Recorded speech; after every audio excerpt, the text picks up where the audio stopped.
बुद्धि ऐसा बल है जिससे हर असंभव चीज को भी जीता जा सकता है।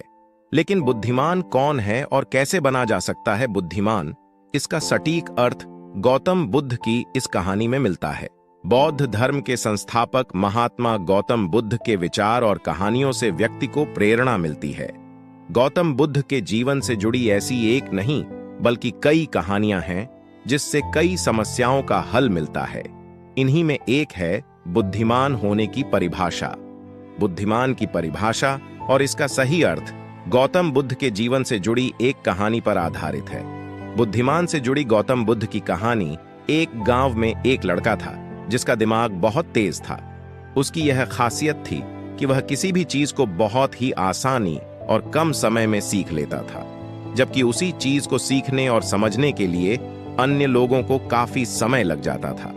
लड़के की यह ख्याति दूर दूर तक फैल गई। सभी लड़के की तारीफ में कहने लगे कि उसके जितना बुद्धिमान कोई नहीं है। लड़का चित्रकारी, मूर्ति बनाना, गीत गाना जैसे अन्य कई चीजों को जानता था। अपनी प्रसिद्धि को बढ़ाने के लिए वह अन्य काम और चीजों को भी सीखने लगा। इस तरह से उसे अपनी बुद्धिमत्ता पर अहंकार हो गया, क्योंकि वह साधारण व्यक्ति होकर कई असाधारण काम भी आसानी से करने लगा था। एक दिन लड़के का सामना भगवान गौतम बुद्ध से हुआ। लड़के को खुद पर खूब अहंकार था और इस कारण उसे किसी से ईर्ष्या नहीं होती थी, क्योंकि वह खुद को ही श्रेष्ठ समझता था। लेकिन पहली बार उसे गौतम बुद्ध को देख ईर्ष्या हुई और वह अपनी तुलना बुद्ध के साथ करने लगता है। वह देखता है कि बुद्ध के पास भिक्षा मांगने के लिए एक कटोरा है और उसके पास अपार धन। बुद्ध ने साधारण वस्त्र धारण किए थे और उसके वस्त्र कीमती थे।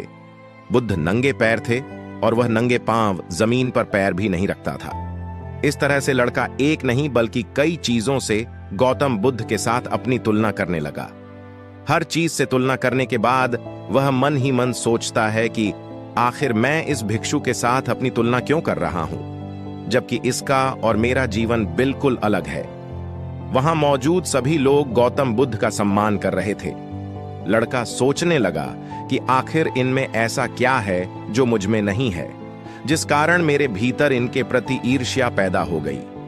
अपने मन में चल रही जिज्ञासा को शांत करने के लिए वह बुद्ध के पास जाता है। वास्तव में कौन है बुद्धिमान? बुद्ध के पास जाकर वह कहता है, मैं इस गांव का सबसे बुद्धिमान व्यक्ति हूं और आप अपने आसपास जो भी देख रहे हैं मैं वह सब करना जानता हूं।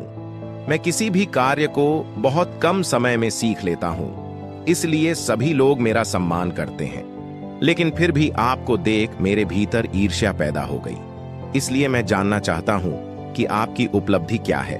सभी आपको इतना आदर सम्मान क्यों दे रहे हैं? लड़के के सवाल का जवाब देते हुए बुद्ध कहते हैं, मेरी कोई उपलब्धि नहीं है, लेकिन तुम कह सकते हो कि मेरी यही एक उपलब्धि है। बुद्ध लड़के से पूछते हैं, क्या तुम्हें निंदा अच्छी लगती है? लड़का कहता है कि भला किसे निंदा अच्छी लग सकती है। बुद्ध कहते हैं कि जो तुम्हें अच्छा और बुरा लगता है मैं इनसे भी ऊपर हूं। मुझे ना निंदा सताती है और ना अपनी प्रशंसा से प्रसन्न होता हूं। यही अंतर है तुम में और मुझ में। बुद्ध कहते हैं, तुमने सैकड़ों काम सीखे लेकिन सबसे जरूरी काम को सीखना भूल गए। लड़का पूछता है, कौन सा काम? बुद्ध ने दिया बुद्धिमान होने का ज्ञान।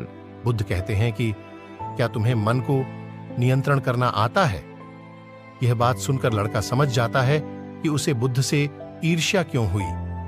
बुद्ध कहते हैं, जिसने संपूर्ण जगत जीत लिया लेकिन अपने मन को नहीं जीत पाया, उसने कुछ भी नहीं जीता। वहीं जिसने अपने मन को जीता लेकिन अपना सब कुछ गंवा दिया, फिर भी उसने। बुद्ध की यह बात सुन लड़के का अहंकार टूट गया। उसने बुद्ध से कहा कि क्या आप मुझे अपने मन को जीतना सिखा सकते हैं? बुद्ध कहते हैं, जरूर, लेकिन इसके लिए मैं तुम्हारी सभी उपलब्धियां छीन लूंगा। लड़का कहता है, मैं तैयार हूं। इसके बाद से ही लड़का ध्यान लगाने लगता है, क्योंकि ध्यान से ही मन को वश में किया जा सकता है।